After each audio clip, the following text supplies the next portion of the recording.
สวัสดีครับสวัสดีพี่น้อง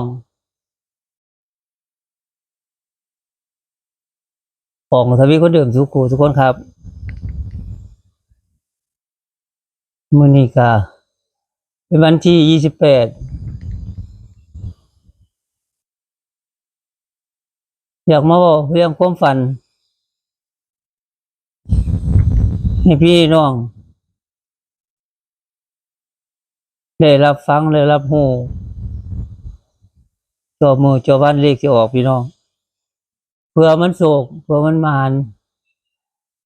แอบก็ออกจากโรงพยาบาลมาพี่น้องแขนก็เป็นแขนคนพิการแล้วอยู่ซำนี้พี่น้องนะครับบ่ยุบไข้มันลูกบอลน้ำหนองน้ำเลือดไหลออกบางหูเข็มเรื่องนี้ก็พิการนี่ละจกเขาจกนางบ่จกบ่ได้นี่มีบัตรคนพิการเรียบร้อยพี่น้องบัดนี้เรื่องนี้ก็มาซ้ำเติมอีกยกเขากินก็บ่ฮอดพี่น้องเอ้ยเอาหังไปหาหมอดูพี่น้องเอ้ยหังสิตายเร็วกว่าเขาเออจากย่างไปดีๆไปเลย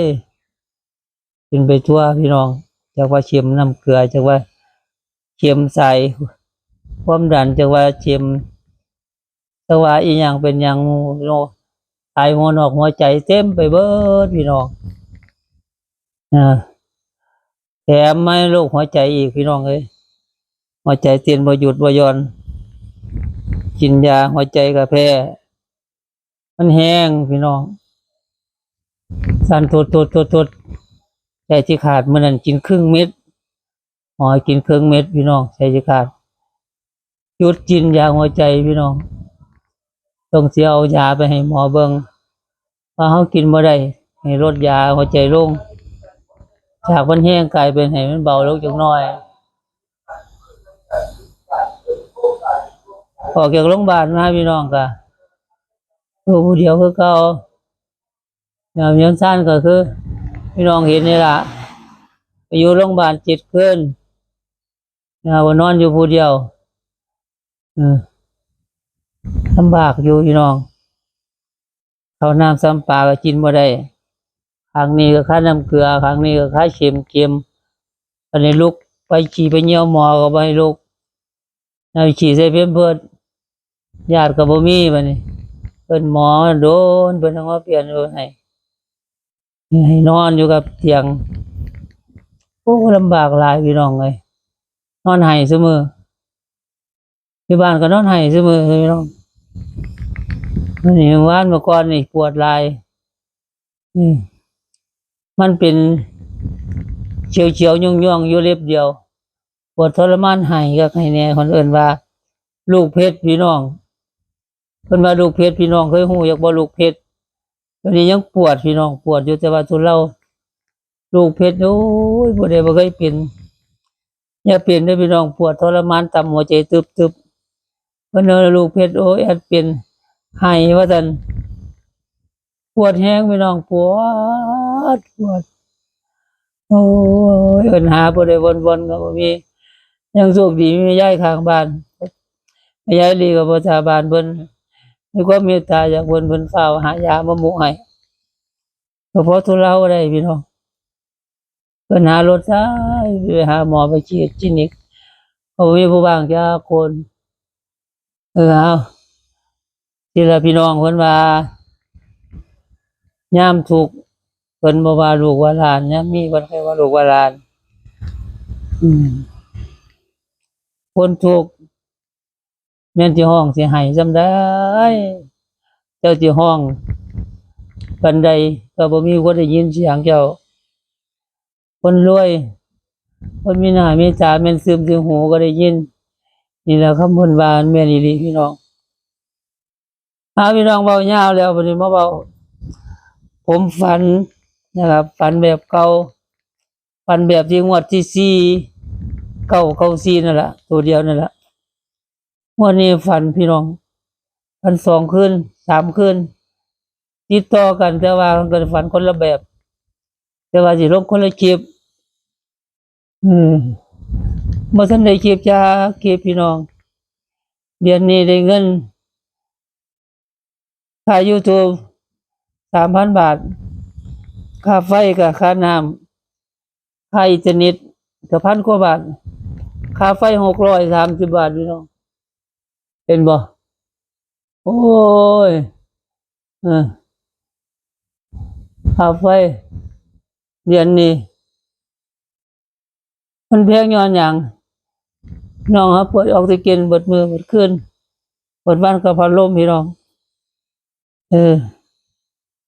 เราต้องใส่การน้ำร้อนพร้อมเอาเว้าสู่พี่น้องฟังเข้าเรื่องความฝันกันต่อพี่น้องฝันเห็นพระองค์เก่านั่นล่ะองค์ที่บ่รู้จักเพิ่นนั่นล่ะฝันว่าไปวัดเพิ่นเว้าเรื่องบุญเลี้ยงทานกันพระนั่นแล้ววันนี้ก็เลยเข้าไปหาเพิ่นไปกราบไปไหว้เพิ่นในความฝันของแอนเลยไปถามเลขเพิ่นเบิ่งฝันบ่ยาวดอกฝันบ่ยาวนะว่าของป่วยนอนบ่ก็ได้ปวดพิษบาดแบบปวดพิษบาดพี่น้องไข้วันนี้เลยไปกราบไหว้หลวงปู่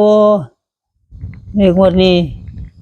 ได้ตัวใดเนาะมาตัวใดเลยว่าจังซี่ในความฝันเมื่อก่อนเพิ่นก็ว่าเลข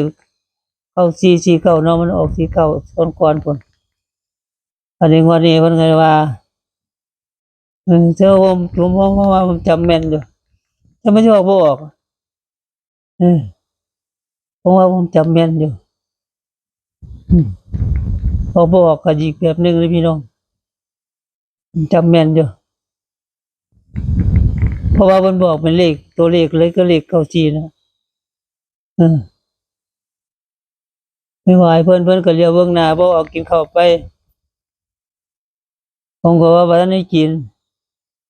เพิ่นก็หาข้าวมาให้กินคือยังงดก่อนหาข้าวไม่กินเลข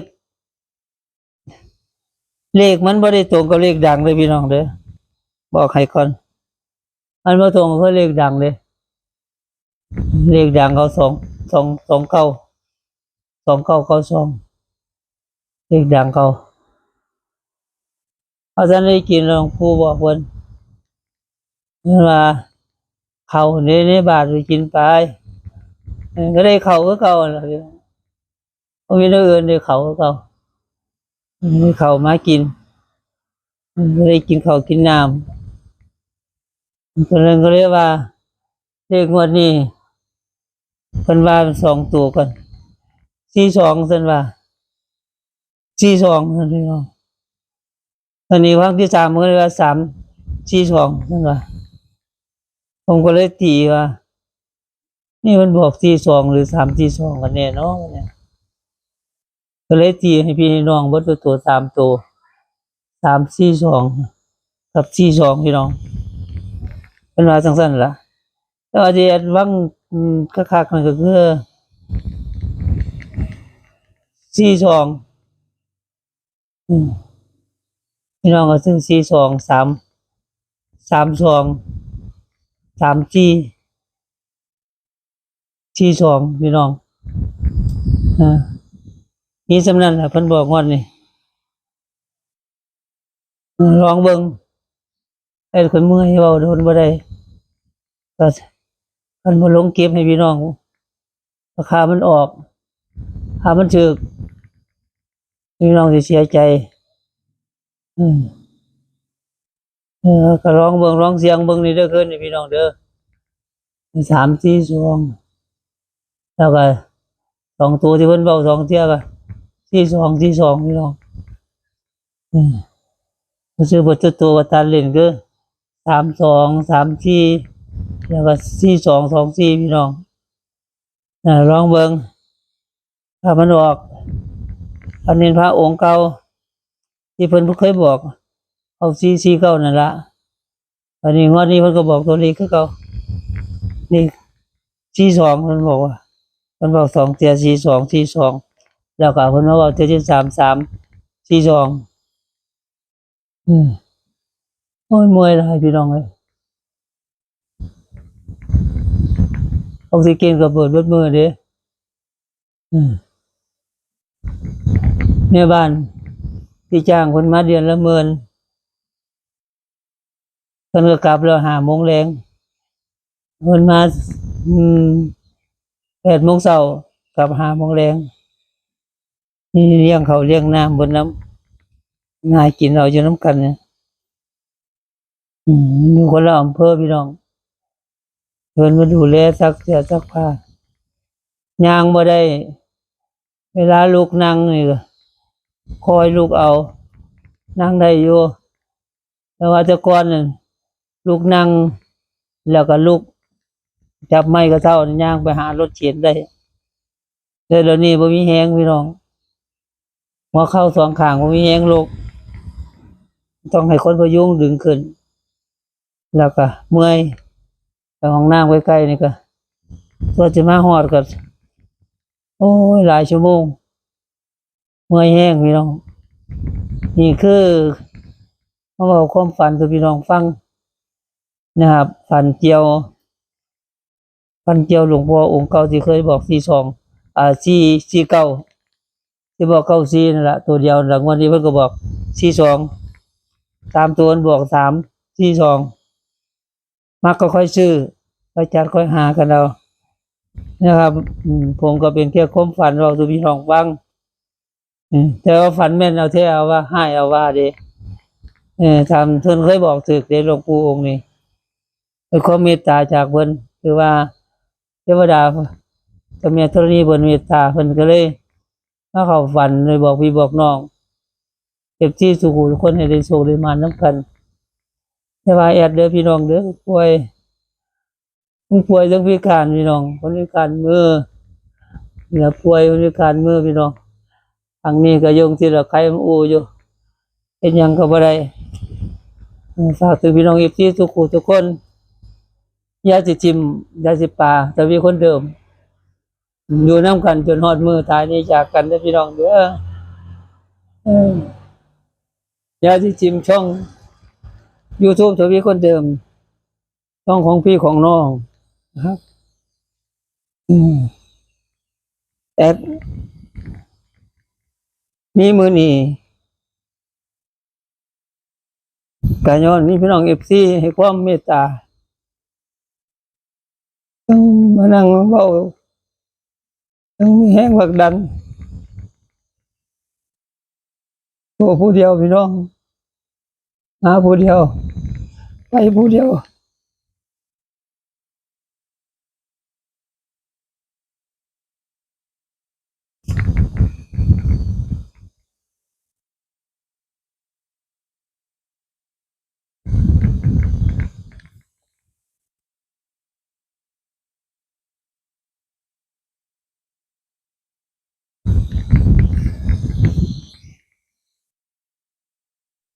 ต้องเฮาก็บ่ได้ทุกมื้อนี้ก็ย้อนพี่น้อง FC ทุกคนคุณป้าคุณลุงคุณตาคุณยายขอบพระคุณพี่น้องทุกกำลังแรงเคียร์แรงใจที่บ่ทิ่มบ่ปาที่บ่หนีห่างกันผิดพลาดประการใดแอดเว้าบ่ม่วนเคยเว้าสิ่งใดที่บ่เหมาะบ่ควรขอโทษพี่น้องทุกคนเด้อผมจะมีคนเดิมขอยุติคลิปไว้เพียงแค่นี้ก่อนนะครับแล้วตัวเลขความฝันก็342นี่ก็แต่วนย้ำ42ลองเบิ่งครับมันออกนี่คือเพียงความฝันแนวทางกับพี่กับน้องแนวทางให้กับพี่กับน้องพี่น้องชื่นชอบก็ไปจัดไปทองซื้อลอตเตอรี่กันบ่สนับสนุนพี่น้องบริเวณการพนันแต่อย่างใดโปรดใช้วิจารณญาณในการรับชมด้วยพี่น้องเด้อกันแบ่งกันโดยการกดไลค์กดแชร์นับหนึ่งกำลังใจให้กับทวีคนเดิมนำในเลยพี่น้อง ฝากพี่บักน้องไว้นำนะครับจะสิไล่หนี้จากกัน อยู่น้ำเงินจะหอดเมื่อตายนะพี่น้องเด้อมีแม่แห่งสุขทุกคนสวัสดีครับ